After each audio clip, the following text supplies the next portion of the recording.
चारुलता के बड़े बेटे प्रकाश की शादी हुए 5 साल हो चुके थे। अब उसने अपने छोटे बेटे अरुण की शादी गुंजन से करवा दी। शादी के बाद गुंजन देवनारी बनकर ससुराल आई और मंजुला उसकी जेठानी बन गई। मंजुला बहुत मनमौजी थी।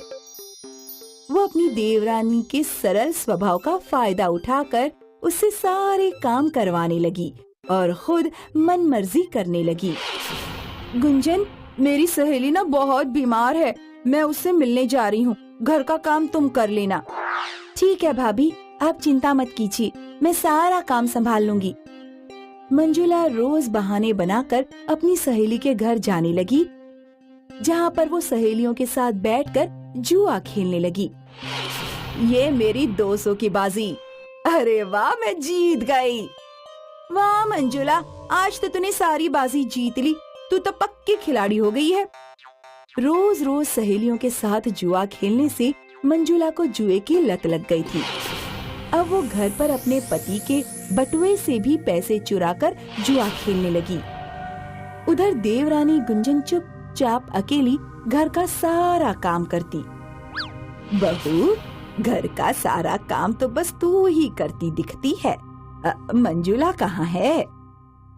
माँ जी, भाभी रोज सत्संग में जाती हैं। धीरे धीरे मंजुला जुए में पैसे हारने लगी। मैं फिर से हार गई।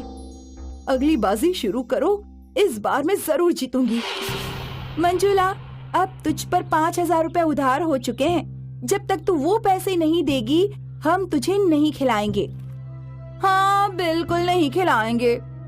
सहेलियों की बातों से मंजुला परेशान हो गई। जब तक वो पैसे नहीं देगी, कोई उसके साथ नहीं खेलेगा।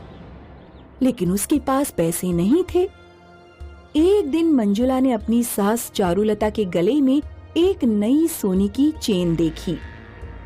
अगर मैं मौजी की ये चेन चुरा लूं, तो इसे गिरवी रखकर कम से कम 10-15 बाजी खेल सकती हूँ और फिर पैसे जीतकर ये चेन छुड़ा लूंगी। हाँ, ये सही तरीका है। उसी रात को चारुलता के सोते ही मंजुला ने अपनी सास के गले से चेन उतार ली और अगले दिन फिर बहाना बनाकर अपनी सहेली के घर चली गई। गुंजन, अगर माजी पूछे तो उनसे कहना मैं सत्संग में गई हूँ। मंजुला ने सहेली के घर सास की सोने की चेन गिरवी रखकर फिर से जुआ खेलना शुरू किया और बहुत सारी बाजी खेलने के बाद भी वो कुछ नहीं जीत पाई। हे भगवान, मैं ये सोने की चेन भी हार गई। अब मैं क्या करूं? मंजुला, तेरी ये सोने की चेन अब मेरी हो गई। अगर तुझे और खेलना है तो और पैसे लाने पड़ेंगे। मंजुला अब असमंजस में पड़ गई। अब वो पैसे कहाँ से लाएगी? उधर घर पर चारुलता को अपने गले में सोने की चेन गायब दिखी तो उसने सबको इकट्ठा कर लिया और रोने लगी। ओह, मेरी सोने की चेन कहाँ गुम गई? कल तक तो मेरे गले में थी। माँ जी, चेन मिल जाएगी, आप चिंता मत कीजिए। इधर मंजुला की जुए की लत उसे परेशान कर रही थी। एक बार कहीं से पैसे मिल जाए तो मैं फिर से पत्ते खेल सकूंगी। मंजुला ने इस बार अपनी सास चारुलता की तिजोरी से पैसे चुराने का मन बनाया। तिजोरी की चाबी माजी ने गुंजन को दी है। अगर मैं वो चाबी चुराकर पैसे निकाल लूं, तो कोई मुझ पर शक नहीं करेगा। मंजुला ने रात को गुंजन के कमरे से तिजोरी की चाबी चुराकर उसमें से पैसे चुरा लिए। लेकिन इस बार उसको गुंजन ने पकड़ लिया। भाभी, आप तिजोरी में से पैसे चुरा रही है? तभी वहाँ चारुलता आ गई।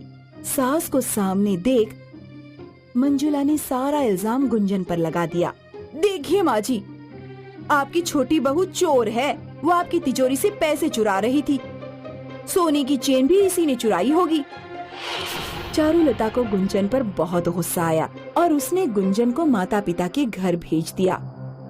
दुखी गुंजन बिना कुछ बोले चली गई।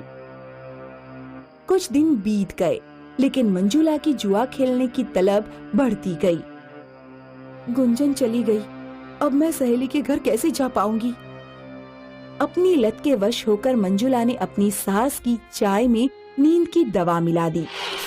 चाय पीते ही उसकी सास सो गई। फिर मंजुला चुपके से उसके सोने के कंगन लेकर सहेली के घर चली गई। अरे वाह मंजुला, इस बार कंगन लाई है, मान गए। मंजुला ने फिर से खेलना शुरू किया। उसने पहली बाजी में जैसे ही कंगन दांव पर लगाए, उसकी सास और देवरानी गुंजन वहां आ गए। माँ जी, गुंजन, आप दोनों। चारुलता ने मंजुला को रंगे हाथों पकड़ लिया और उसकी जुए की लत को सबके सामने उजागर कर दिया। मंजुला बहू, मुझे तुम पर बहुत दिनों से शक था, लेकिन जब तुमने छोटी बहू पर इल्जाम लगाया तो मेरा शक यकीन में बदल गया। भाभी, आपने सत्संग के नाम पर झूठ बोला और घर में चोरी करके सबका दिल दुखाया है। तुम्हारे जुए की लत और जीतने के जुनून की वजह से तुम मेरे कंगन और चेन दोनों गवा चुकी हो। वो तुम्हारे हिस्से के गहने थे, अब मेरे बाकी गहनों पे सिर्फ छोटी बहू का हक है। मुझे माफ कर दीजिए माँ जी, आज के बाद मैं ऐसा कभी नहीं करूँगी। हर जुआरी को लगता है कि वो बहुत सारा पैसा जीतेगा, लेकिन अगर एक बार जुए की लत लग जाती है तो बर्बाद कर देती है।